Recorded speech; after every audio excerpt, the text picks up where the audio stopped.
2 मार्चला जी होळी पौर्णिमा आलेली आहे त्या दिवशी होलिका दहन म्हणजे होळी नक्की कधी पेटवायची आहे असा अनेक लोकांना एक मनामध्ये संभ्रम निर्माण झालेला आहे।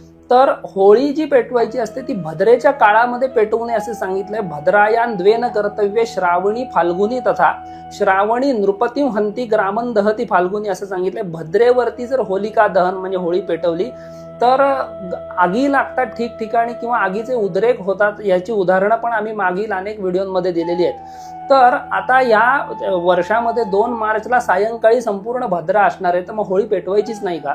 तर भद्रा मुखाचा जो विशिष्ट कालावधी असतो त्याचा त्याग करून आपण केव्हाही होळी पेटवू शकता, परंतु भद्रा मुखाचा जो कालावधी आहे तो 3 मार्च म्हणजे उजाडत्या 3 मार्चला आणि 2 मार्चच्या रात्री 2:15 ते 4:15 आहे, त्यामुळे तेव्हा तशीही आपण होळी पेटवत नाही। त्यामुळे प्रदोष काले होलिका दहनम या वचनानुसार प्रदोष काळ जो आहे म्हणजे 2 मार्चला संध्याकाळी तुम्ही जिथे राहताय तिथल्या सूर्यास्तापासून ते पुढे 2.5 तास या काळामध्ये म्हणजे साधारण 6:30 ते 9 या वेळामध्ये आपण केव्हाही होलिका दहन करू शकता। जास्तीत जास्त लोकांपर्यंत हा व्हिडिओ शेअर करा। आणि हो, 3 मार्चचं जे चंद्रग्रहण आहे त्याचा आणि होळी पौर्णिमेचा कोणताही संबंध नाही।